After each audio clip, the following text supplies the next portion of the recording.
Olá pessoal, olá família típica. Hoje nós vamos falar sobre TDAH. TDAH não é deficiência. Eu sei que muita gente fica brava com essa expressão, com essa afirmação, mas não é que eu tenha nada sobre deferir ou conferir direitos a pessoas com TDAH. A questão é legal. Você quer saber mais sobre o assunto? Aguenta aí que eu já te falo.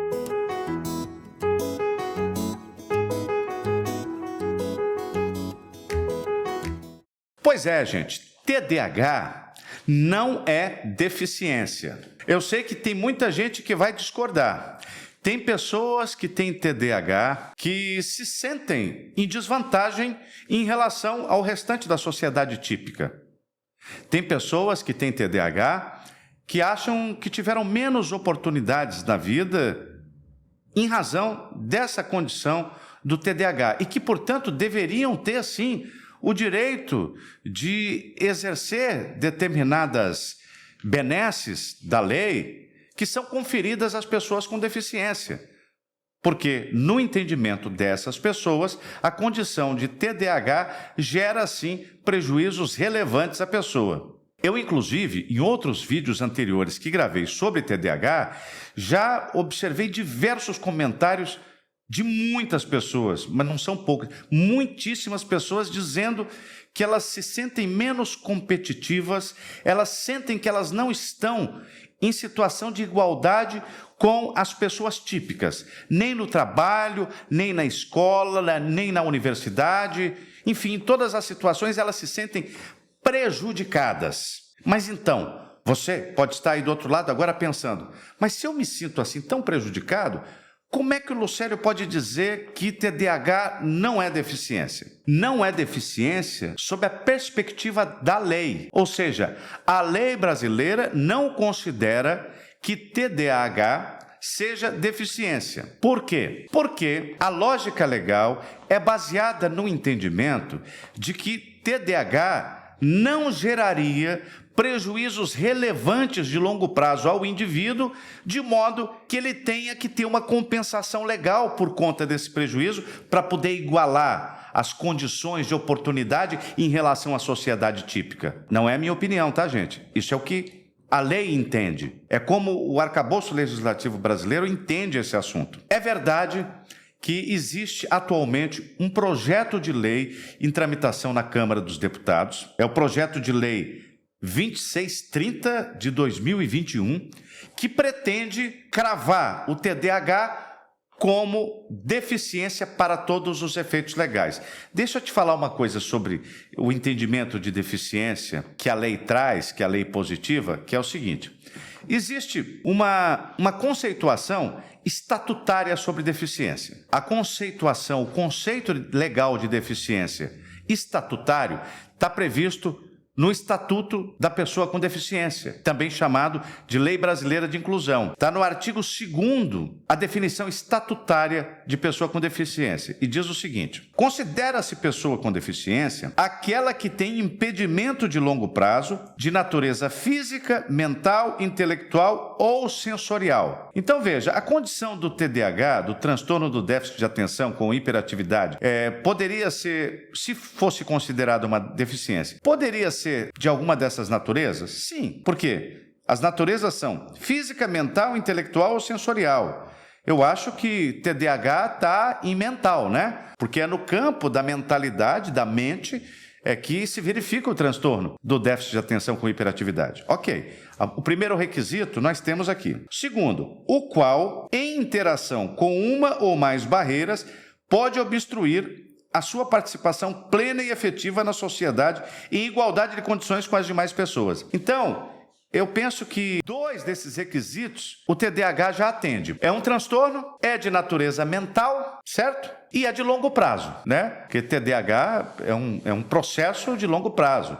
A criança TDAH se torna um adolescente TDAH, se torna um adulto TDAH. Eu não sei se um dia pode cessar, né? Eu não tenho acesso, nem é minha área isso, mas que é de longo prazo eu tenho certeza. Então é de longo prazo e é um impedimento de natureza mental. Tanto é impedimento, tanto é prejudicial que existe uma lei do TDAH. Atenção, mas é uma lei só para suporte em sala de aula, diagnóstico precoce, né? Mas não tem as mesmas vantagens que se estendem à pessoa com deficiência. É uma lei especial que serve para o TDAH, para o dislexo e para pessoas que tenham condições que tenham impacto no aprendizado. Mas não é considerado deficiência no sentido deste conceito aqui que eu acabei de ler. Sabe por quê?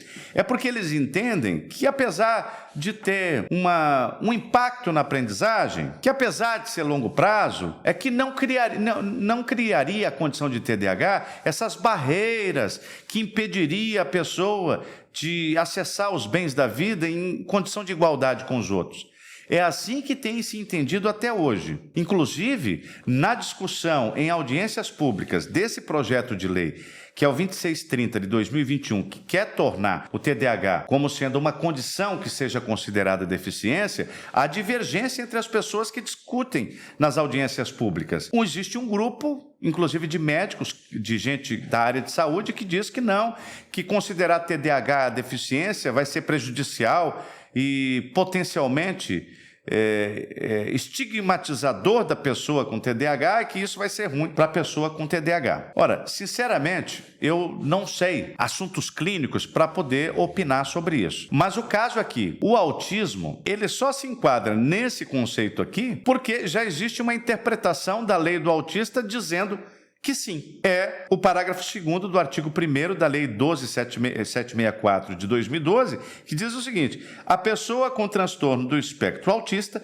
é considerada pessoa com deficiência para todos os efeitos legais. Então, aqui, esse artigo aqui da Lei do Autista, ele já tira toda a complexidade do conceito da LBI. Você não precisa mais ter um laudo que preencha todos os requisitos do artigo 2º, porque a lei já está dizendo, olha, autismo é deficiência para todos os efeitos legais. É o mesmo que dizer, olha, o autista está enquadrado no conceito do artigo 2º da LBI e acabou, fim de papo. Então, é por isso que a pessoa com transtorno do espectro autista, seja lá qual for o grau de severidade em que o transtorno se manifesta da pessoa, ele tem direito de exercer todas aquelas vantagens compensatórias, né? Não é vantagem do verbo privilégio, não, gente.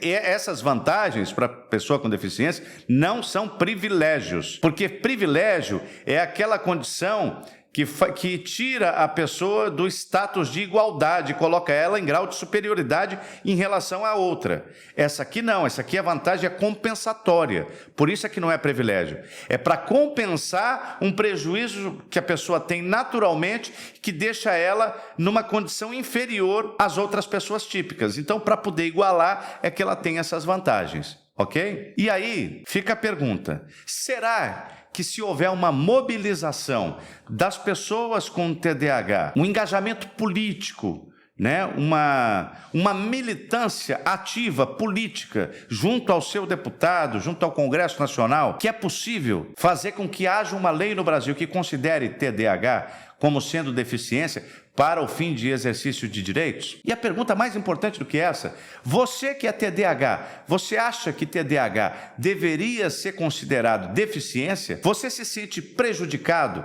de maneira relevante por ter essa condição de TDAH? Ou você acha que não, que é melhor não ser considerado deficiência, porque se fosse considerado deficiência, haveria uma estigmatização da pessoa com TDAH? O que é que você acha? Me diz aí. Coloca o seu comentário. Cita aí a sua experiência com relação a TDAH. Um grande abraço, espero que o vídeo tenha sido útil. Se foi útil, eu espero que você se inscreva. E além de se inscrever, clique no sininho para ser notificado de outros vídeos e compartilhe esse vídeo com outras pessoas que, assim como você, têm interesse nesse assunto. Muito obrigado e até o nosso próximo encontro.